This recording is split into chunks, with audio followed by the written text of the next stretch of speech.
Welcome to our channel. America అధ్యక్షుడు Donald Trump ప్రపంచ దేశాలందరికీ కూడా ఒక బిగ్ షాక్ ఇచ్చాడనే చెప్పాలి. నేను ఎన్ని రోజులు అధికారంలో ఉంటానో తెలియదు అన్నట్టు కూడా కొన్ని హాట్ కామెంట్స్ అయితే చేయడం జరిగింది. దీంతో కొన్ని ప్రపంచ దేశాలన్నీ కూడా శుభముహూర్తంగా శుభ వ్యాఖ్యలు చేశారన్నట్లు కూడా వ్యాఖ్యానించడం జరుగుతుంది. సో అంశం మీద ఒకసారి వివరణ తీసుకునే ప్రయత్నం చేద్దాం. ప్రస్తుతం మనతో జర్నలిస్ట్, పొలిటికల్ అనలిస్ట్ జగదేవ్ గారు ఉన్నారు. ఇంటర్వ్యూలోకి వెళ్దాం. హలో సార్, నమస్కారం. నమస్తే జకీర్. సార్, ఇప్పుడు ట్రంప్ గారు చేసిన ఈ వార్డ్స్ని ఎలా చూడొచ్చు? యాక్చువల్గా ట్రంప్ తను తీసుకునే పిచ్చి తొగ్గులకు నిర్ణయాలు బేస్ చేసుకొని ప్రపంచమే చాలా ఇబ్బంది పడుతుంది.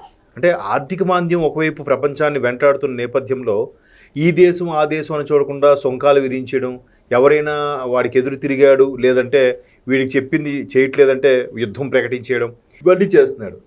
అలాగే ఇప్పటికే 7 దేశాలు, మొత్తం 14 దేశాల మధ్య 7 యుద్ధాలు జరగాల్సింది ఆపాను, నోబెల్ శాంతి బహుమతి నాకే రావాలి అన్నట్టుగా లాస్ట్ ఇయర్ ఫిబ్రవరిలో ట్రై చేశాడు. బట్ అవ్వలేదు. బట్ ఈసారి ఏంటంటే ఆ నామినేషన్కి ఏదో తీసుకున్నట్టుగా, లేకపోతే ఆ నోబెల్ శాంతి బహుమతి ఎవరో కావిడ ఆహ్వానం పలికినట్టుగా ఏదో మన వార్తలు చూసాం.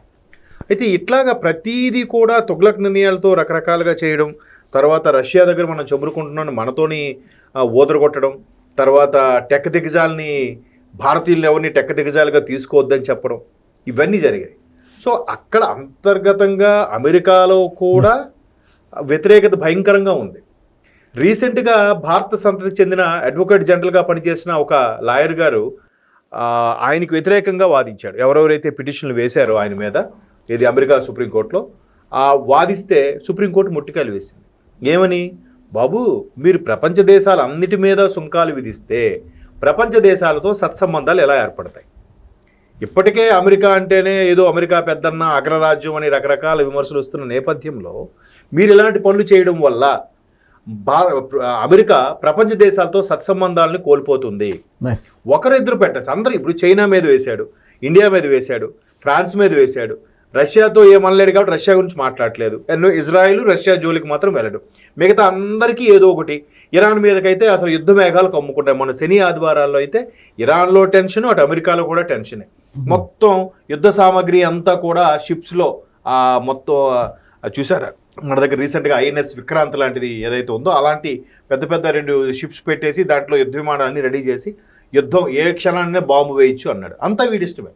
ఇలాంటి సందర్భాల్లో అమెరికా సుప్రీంకోర్టు ఆల్మోస్ట్ 6:3తో అతను చేసిన పనులన్నీ యథవ పనులు, తప్పుడు పనులు అని చెప్పి నిర్ధారించారు, ఆ చీఫ్ జస్టిస్తో సహా. సో ఒక్కసారి ఎంత అవమానం కదా ఒక ప్రెసిడెంట్. అంటే అమెరికా పరిపాలన ప్రెసిడెంట్ పరిపాలన, ప్రెసిడెంటే సర్వోత్తమ అధికారి అన్నిటికీ, డిఫెన్స్ కానీ ప్రతి దీనికి కూడా మొత్తం సుప్రీం పవర్ ప్రెసిడెంట్. అటువంటి ప్రెసిడెంట్కే సుప్రీంకోర్టు ముట్టికే వేసింది. ఎంత అవమానకరం.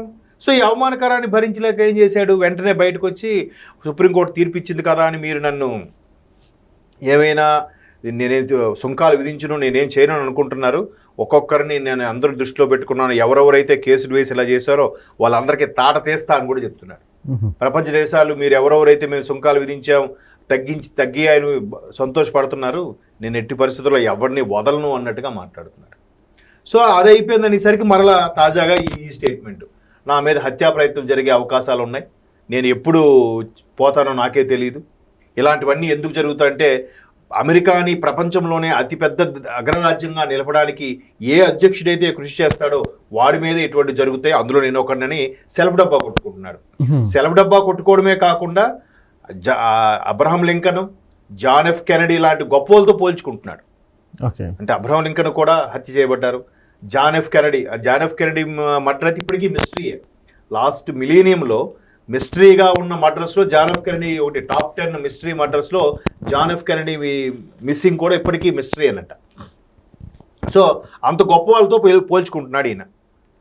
ఎందుకంటే 2024లో ఎన్నికల క్యాన్వాసింగ్ టైంలో కూడా ఆయనకి ఒక బుల్లెట్ ప్రూఫ్ తగిలింది. బుల్లెట్ తగలాల్సింది, జస్ట్ మిస్ అయింది. ఈ ఎడమ చెవి పక్క నుంచి ఇలా వెళ్ళిపోయి చెవికి చిన్న ఇంజ్యూరీ అయింది, జస్ట్ పక్క నుంచి వెళ్ళడం. సో ఆ సానుభూతితో గెలిచేశాడు. ఒకటి వ్యతిరేకత ఉంది, పూర్తి స్థాయిలో లేకపోతే జస్ట్ ఒక 50-55% ఓటింగ్తో గెలిచేశాడు. సరే, ఓటింగ్ అంటే గుర్తొచ్చింది, ఎప్పుడూ లేదు అమెరికాలో స్వచ్ఛంద సంస్థలు ప్రెసిడెంట్ మీద ఒక సర్వే చేశాయి. సర్వే చేస్తే ఇప్పటి వరకు ఎవ్వడికి అంత బ్యాడ్ రికార్డ్ లేదట ట్రంప్తో వచ్చి. ఇంతకుముందు ఉన్న ప్రెసిడెంట్ జో బైడెన్కి కూడా 48% వ్యతిరేకత ఉందట అమెరికాలో. దానికే అమెరికా చరిత్రలోనే అంత తక్కువ, అంటే 48% మంది ఆయన్ని అధ్యక్షుడిగా ఉండొద్దు, దిగిపోవాలని కోరుకున్నారు. ఇదే పెద్ద పర్సంటేజ్. సో జో బైడెన్ కన్నా నేనే గొప్పవాడని చెప్పి ఎన్నికల క్యాన్వాస్లను కూడా ఈయన పదాన్ని వాడుకున్నాడు.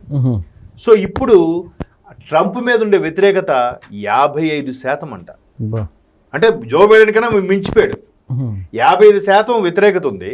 ఒక 20% ఎవరి మీద మాట్లాడడానికి కూడా ఇష్టపడలేదట. ఎందుకంటే ఆంధ్రప్రదేశ్లో జగన్మోహన్ రెడ్డి గారి గవర్నమెంట్ లాగా ఎవరేం మాట్లాడితే వాళ్ళ మీద చర్యలు తీసుకోవడం, సస్పెండ్ చేయడం, వాళ్ళ మీద యాక్షన్ తీసుకోవడం, ఇట్లాంటివన్నీ చేస్తున్నాడు. అలాగే ఆయనకి చుట్టాలు బంధువులు ఎవరెవరో ఒక 5-6 ఎంటర్ప్రినర్స్ ఉన్నారు, బిజినెస్ మ్యాన్. వాళ్ళ బిజినెస్లు బాగు కోసం రోజుకో స్టేట్మెంట్ ఇవ్వడం, షేర్ మార్కెట్ పడిందా లేదు చూసుకోవడం, నెక్స్ట్ వెంటనే ఇంకో స్టేట్మెంట్ ఇవ్వడం, ఇలా చేస్తున్నాడు. సో ఇవన్నిటి మీద వ్యతిరేకత ఉంది. కాకపోతే తనకు తనగా సెల్ఫ్ డబ్బా కొట్టుకుంటున్నాడు అనమాట. సుప్రీంకోర్టు తీర్పును కూడా పెడచెవిన పెట్టి నేనే రాజుని, నేనే మంత్రిని అన్నట్టుగా బిహేవ్ చేస్తున్నాడు. ఇది ఆల్రెడీ అక్కడ ఉండే సిటిజన్స్ కూడా చాలా వ్యతిరేకత ఉంది.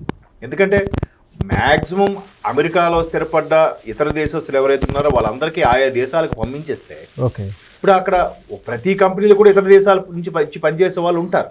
ఎందుకంటే సంపన్న దేశం, అభివృద్ధి చెందిన దేశం కాబట్టి. సో అలా ఉండేటప్పుడు వీళ్ళేమనుకుంటారు, వర్క్ షేర్ అవుతుంది, వాళ్ళు వెళ్ళిపోయారు అనుకోండి, వర్క్ బర్డెన్ ఎక్కువ అవుతుంది కదా. సో అలాగే స్థానికంగా ఉండే సిటిజన్స్ కూడా చాలా తిట్టుకుంటున్నారంట ఆయన. సో ఇవన్నిటి మీద కూడా రివర్స్లో నాకు ఎంతగా తిట్టుకుంటున్నారు, నా మీద హత్యా ప్రయత్నం జరుగుతోంది అంటే రీసెంట్గా ఆయన ఫ్లోరిడాలో ఉండే ఆయన విల్లాస్ మీద ఒక చొరబాటుదారుడు లోపలికి వెళ్ళిపోయి బట్ ఆయన కాల్చి చంపేశారంట భద్రతా దళాలు. బట్ ఆయన చంపడానికో లేదంటే ఆయన మీద అటాక్ దేనికి వెళ్ళాడో తెలియదు, ఫ్లోరిడాలో ఉండే ఆ విల్లాలోకి ఎంటర్ అయ్యాడట. భద్రతా దళాలు మట్టుబెట్టేశారు. లక్కీగా ఆ టైంలో ట్రంప్ అక్కడ లేడు, వైట్ హౌస్లోనే ఉన్నాడంట. ఎవరో ఇచ్చిన ఇన్ఫర్మేషన్ ఏంటంటే ఆయన ఫ్లోరిడాలో విల్లాలో ఉన్నాడు అని. సో మొత్తం మీద అలా జరిగిన తర్వాత దాన్ని ఈ విధంగా వాడుకుంటున్నాడు ఆయన. చూసి అంటే సానుభూతి కోసం, నా మీద హత్యా ప్రయత్నం జరుగుతుంది, నేను ఎప్పుడు పోతానో నాకే తెలియదు, బట్ నేను ఎప్పుడు పోయినా ఒక జాన్ ఎఫ్ కెనడీ, ఒక అబ్రహం లింకన్ లాగా మంచి వాళ్ళుగా ఎప్పుడు పోతారు, నా మీద కూడా అలాంటి థ్రెట్టే ఉంది అన్నట్టుగా బేరాలు పోతున్నాడు. బట్ ప్రపంచం అంతా కూడా చూస్తుంది వాడు ఓవర్ యాక్షన్. మొన్న అమెరికా వాళ్ళు అదే పాకిస్తాన్ వాళ్ళకి యుద్ధ విమానాలు అమ్మారు. యుద్ధ విమానాలు అమ్మితే ఏమైంది, తుస్సుమన్నాయి అవి. ఆ రాడార్ వ్యవస్థ కూడా తుస్సుమంది. దానివల్ల భారతదేశానికి ఖ్యాతి పెరిగింది తప్ప అమెరికా సేల్ చేసే యుద్ధ విమానాల మార్కెట్ పడిపోయింది, అదొకటి డౌన్ అయిపోయింది. సో మొత్తం మీద అన్ని ఫెయిల్యూర్లే. రెండోసారి ట్రంప్ వచ్చిన తర్వాత పిచ్చిగా బిహేవ్ చేస్తున్నాడు. పైపెచ్చు వయసు ఒకటి ఎక్కువైంది, చాదస్తం పెరిగిపోయింది. ఏం మాట్లాడుతున్నాడో ఆయనకి తెలియట్లేదు, ఇంకేం మాట్లాడుతాం. సో అందుకు సానుభూతి కోసం నేను ఎప్పుడు పోతాను నాకే తెలియదు అని ఈ రివర్స్ గేరు, ఈ రివర్స్ డ్రామా ఆడుతున్నాడు. Okay sir, thank you.